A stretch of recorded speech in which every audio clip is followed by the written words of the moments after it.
Sekarang poin A-nya, sebelum menyesal. Kembali lagi kita sentuh teman-teman sekalian secara keimanan. Ya, semua kita bicara tentang kitab, saya bilang tadi di awal ya, kita tidak ada menyebutkan keutamaan Ramadannya. Kita lebih kepada pembekalan secara ruhiyahnya gitu ya. Nanti di hari kiamat kita nggak bisa punya pilihan ya.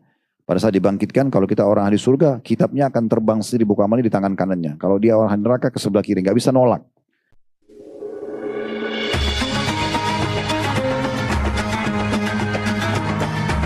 Yang subscribe, semoga hidup kaya raya, mati masuk surga.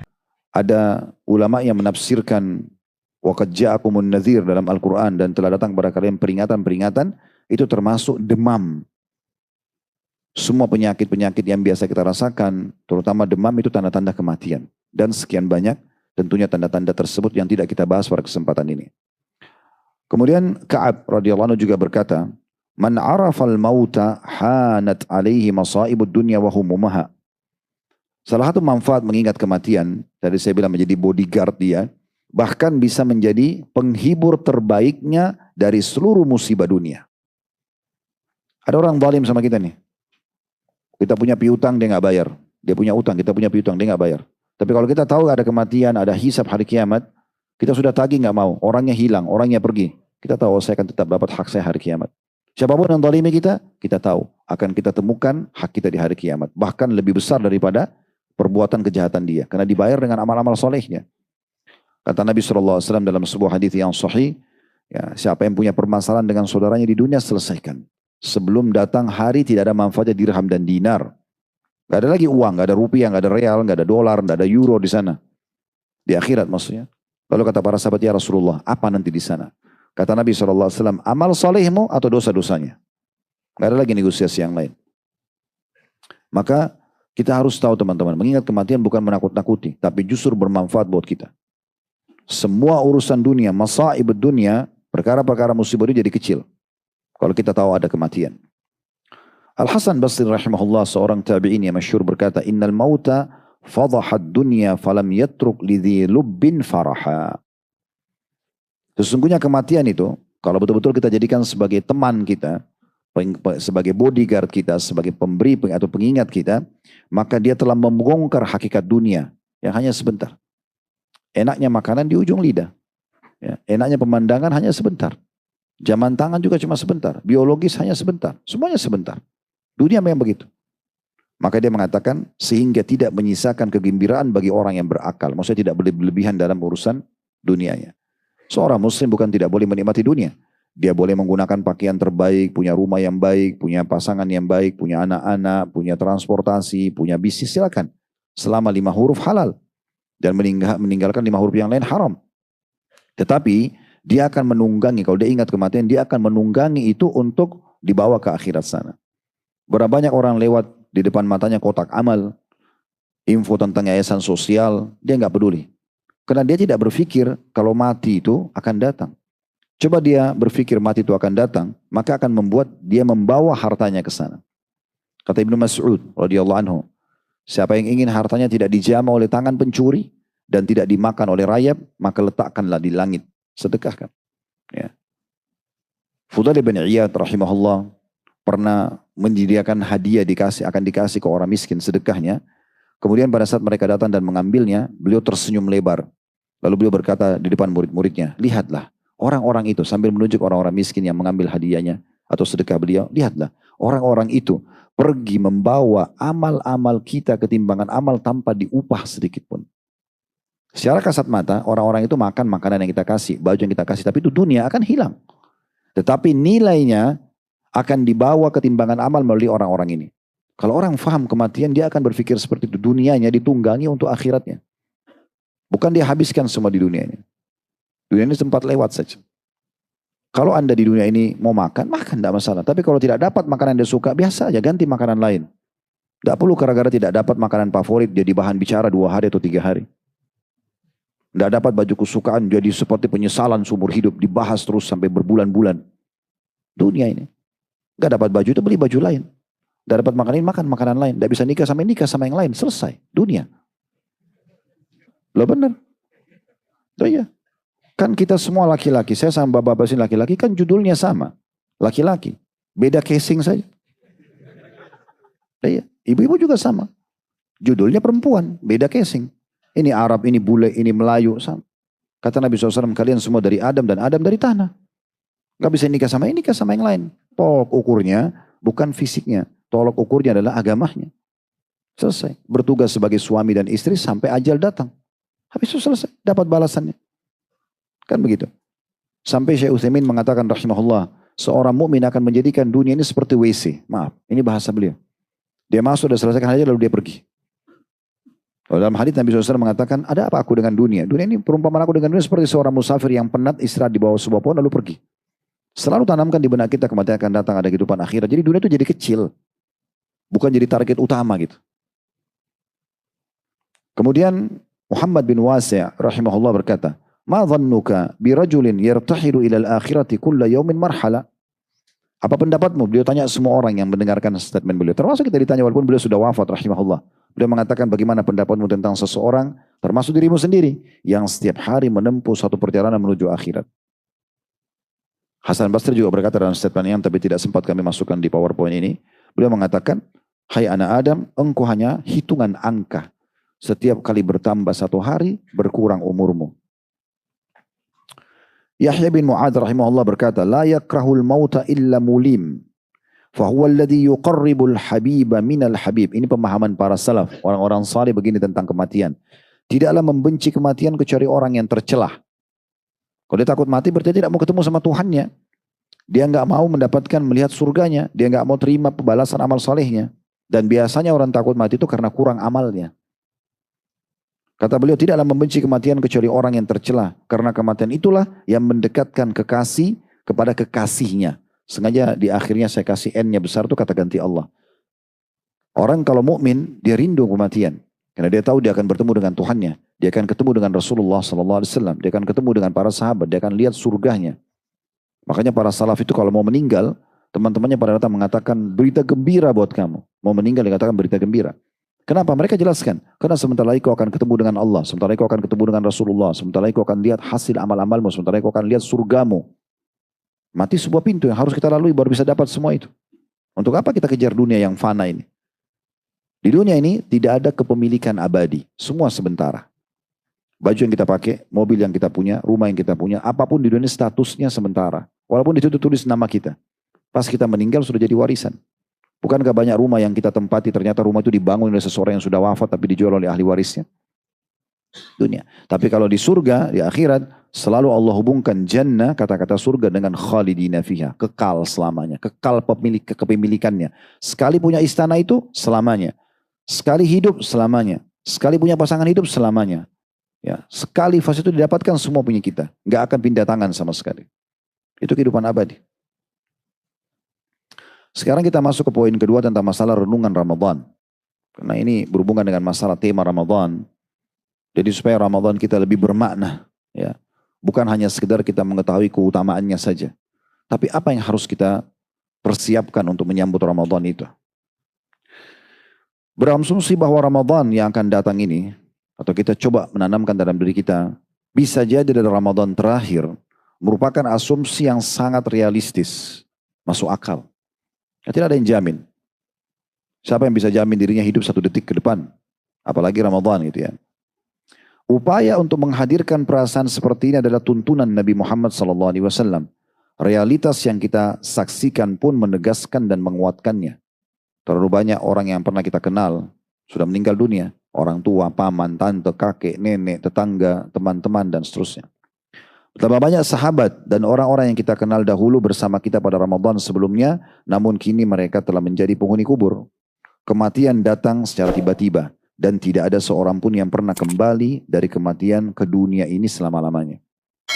Saya subhanallah sudah berapa kali pertemuan kajian terakhir-terakhir ini termasuk waktu khutbah Jumat juga saya pas pulang umroh 2 bulan lalu.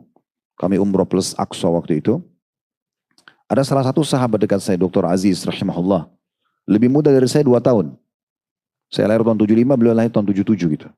Seorang dokter spesialis dari kota Makassar dan beliau buka cabang travel kami di Makassar.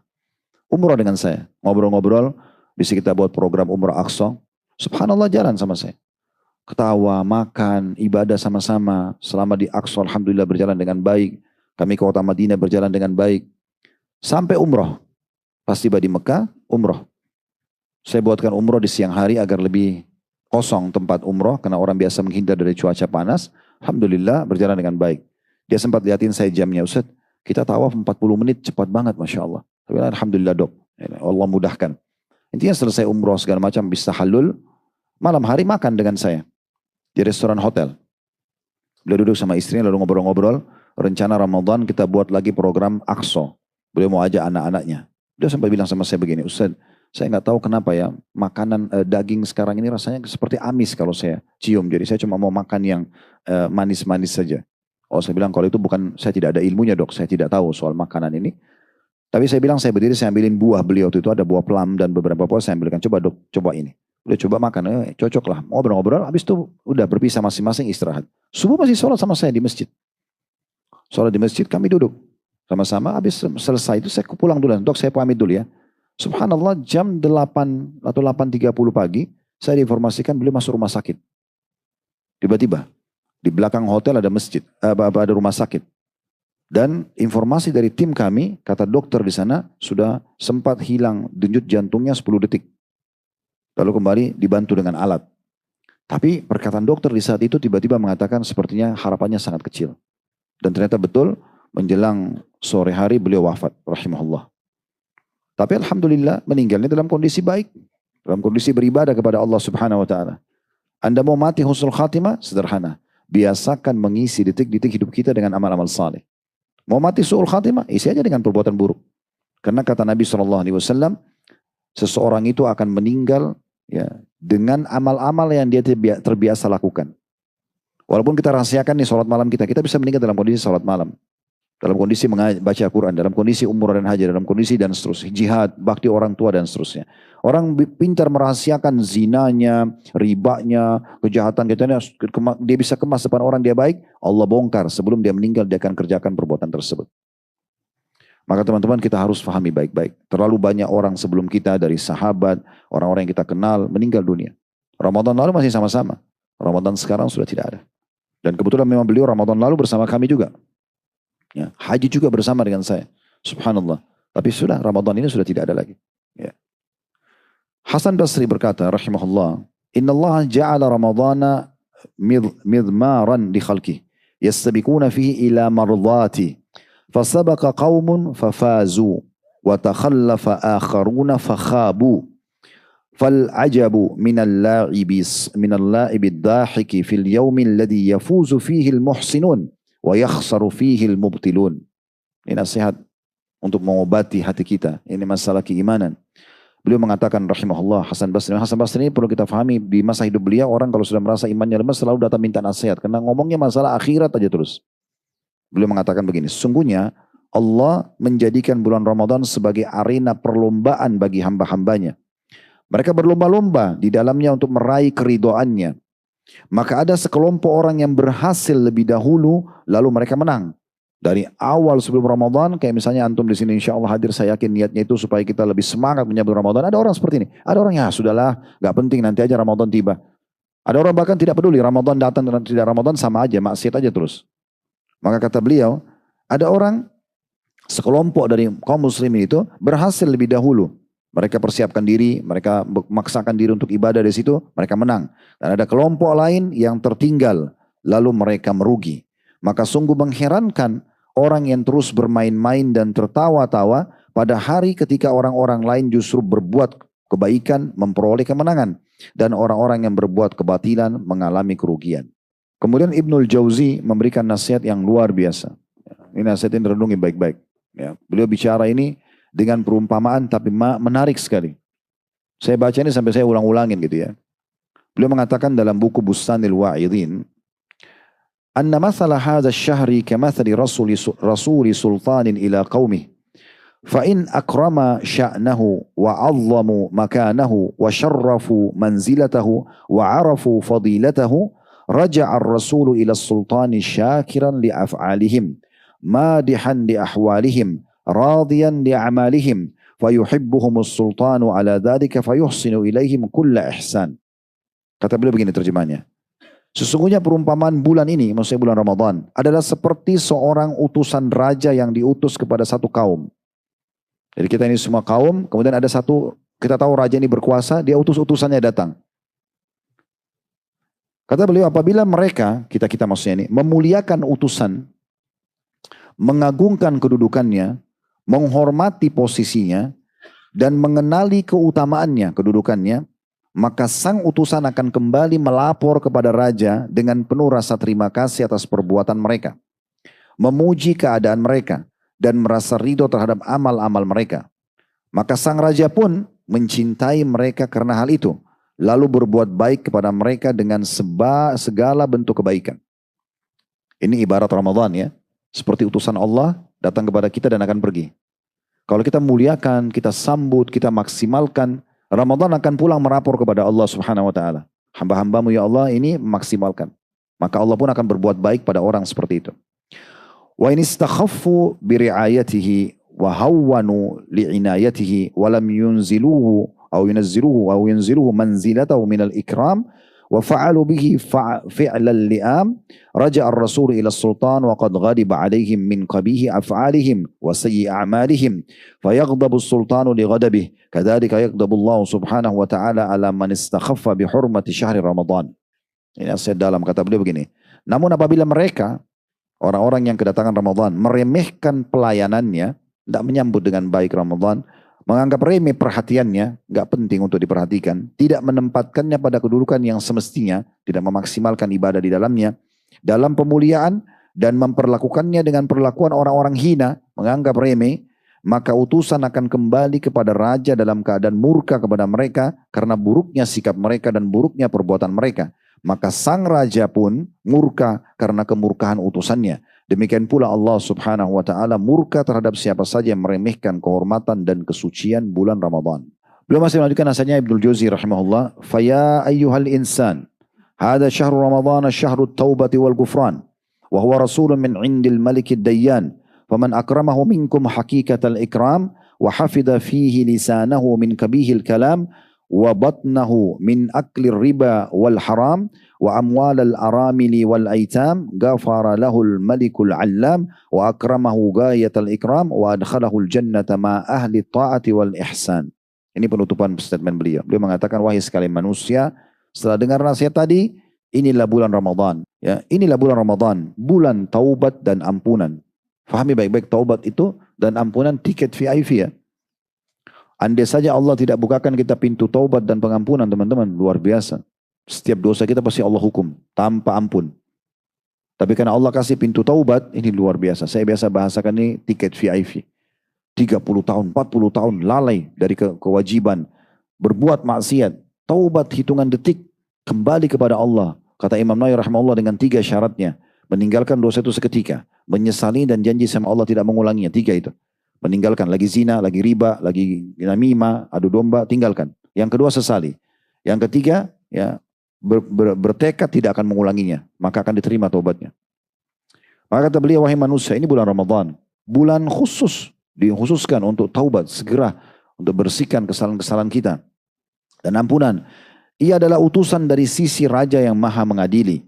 Barang siapa di antara kalian memuliakannya dengan pemuliaan yang sebenar-benarnya, menjaga lisannya di dalamnya dari perkataan yang buruk, menjaga perutnya dari memakan riba dan yang haram, serta menjaga diri dari memakan harta para janda dan anak-anak yatim, maka sang raja yang maha mengetahui akan mengampuninya, memuliakannya dengan pemuliaan yang sempurna dan memasukkannya ke dalam surga bersama orang-orang yang taat dan berbuat ihsan atau kebaikan. Sekarang itu tadi renungan Ramadannya.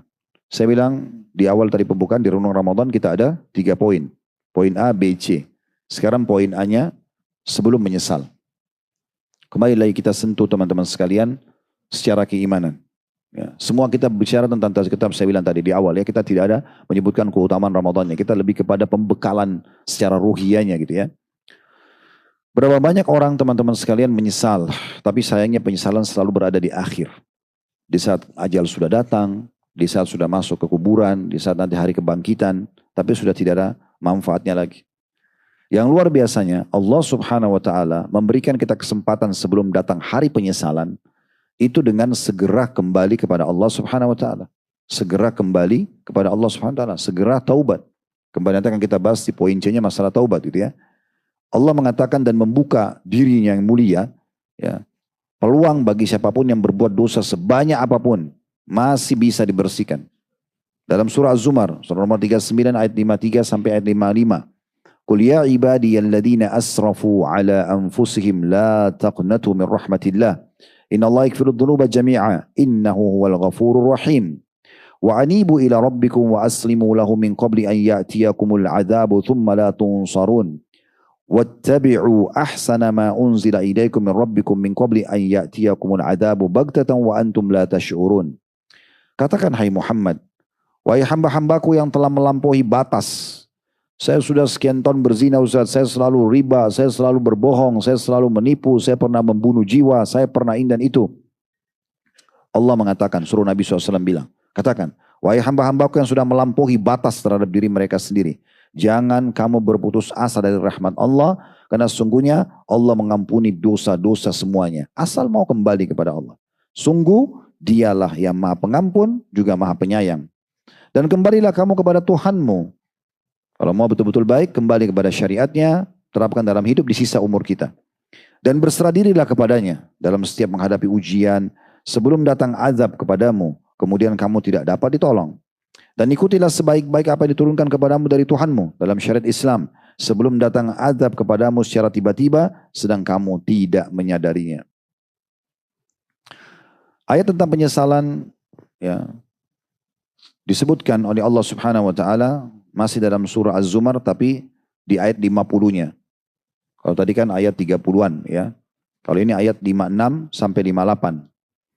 Antakula nafsun ya hasrata ala ma farrattu fi jambillahi wa in kuntu laminas sakhirin. Au taqula law anna Allah hadani lakuntu minal muttaqin au taqula hina tara al-'adzaba law anna li karratan fa akuna minal muhsinin. Agar jangan ada jiwa yang berkata nanti pada saat sudah lihat kematian, alangkah besar penyesalanku atas kelalaianku terhadap Allah, dan aku benar-benar termasuk orang-orang yang memperolok-olok, ya, anggap remeh.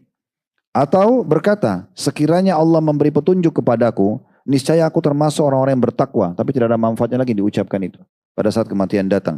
Atau berkata ketika melihat azab, sekiranya aku dapat kembali ke dunia, niscaya aku termasuk orang-orang yang berbuat baik. Ini penyesalan, tapi tidak ada manfaatnya semua. Ini Allah kasih bocoran kita. Nanti akan ada orang berbicara begini pada saat lihat kematian. Dia berharap agar masih dikembalikan ke dunia supaya bisa beramal saleh. Dia berharap masih Allah berikan petunjuk supaya dia masih bisa beramal saleh dan seterusnya. Kemudian itu ayat 58, ayat 59-nya. Bala qad ja'atka ayati fakadzabta biha wastakbarta wa kunta minal kafirin. Allah mengatakan, sungguh telah datang kepadamu ayat-ayatku, tapi kamu mendustakannya, menyombongkan diri dan kamu termasuk orang-orang kafir. Apa ayat-ayat Allah? Sampai kepada kita nasihat, ada yang mengingatkan. Kalau di masa sekarang sampai kepada kita cuplikan ceramah. Di masa kita sekarang ini sangat mudah untuk bisa meraih surga dengan adanya media. Sangat mudah. Dengarin ceramah, dengarin tilawah, hafal Quran, banyak sekali. Dan sangat mudah juga masuk neraka. Ya. Karena disalahgunakan media tersebut. Ya.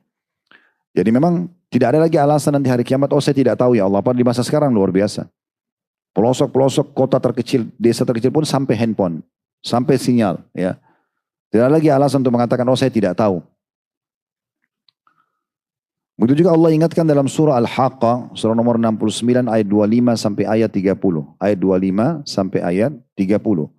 فَأَمَّا مَنْ أُوتِيَ كِتَابَهُ بِشِمَالِهِ فَيَقُولُ يَا لَيْتَنِي لَمْ أُوتَ كِتَابِيَهْ وَلَمْ أَدْرِ مَا حِسَابِيَهْ يَا لَيْتَهَا كَانَتِ الْقَاضِيَةَ مَا أَغْنَى عَنِّي مَالِيَهْ هَلَكَ عَنِّي سُلْطَانِيَهْ. Yang artinya, adapun orang yang diberikan kitabnya dari sebelah kiri. Adapun orang yang diberikan kitabnya dari sebelah kiri. Dia berkata, nanti di hari kiamat kita nggak bisa punya pilihan ya. Pada saat dibangkitkan, kalau kita orang ahli surga, kitabnya akan terbang sendiri buku amalnya di tangan kanannya. Kalau dia orang ahli neraka ke sebelah kiri, nggak bisa nolak. Adapun orang-orang yang akan diberikan kitab sebelah kiri, dia nggak bisa nolak, mau nggak mau. Ya. Dia akan berkata, alangkah baiknya jika aku tidak diberikan kitabku ini. Dan aku tidak mengetahui bagaimana perhitungan amalku. Wahai seandainya kematian itu, waktu saya mati di dunia, sudah mengakhiri segalanya. Tidak ada kebangkitan, tidak ada alam barzah ya. Hartaku yang dulu aku kumpul di dunia sama sekali tidak berguna bagiku, telah lenyap dariku kekuasaanku. Ini bocoran-bocoran semua. Jangan kita termasuk orang yang mengucapkan ini pada saat melihat kematian.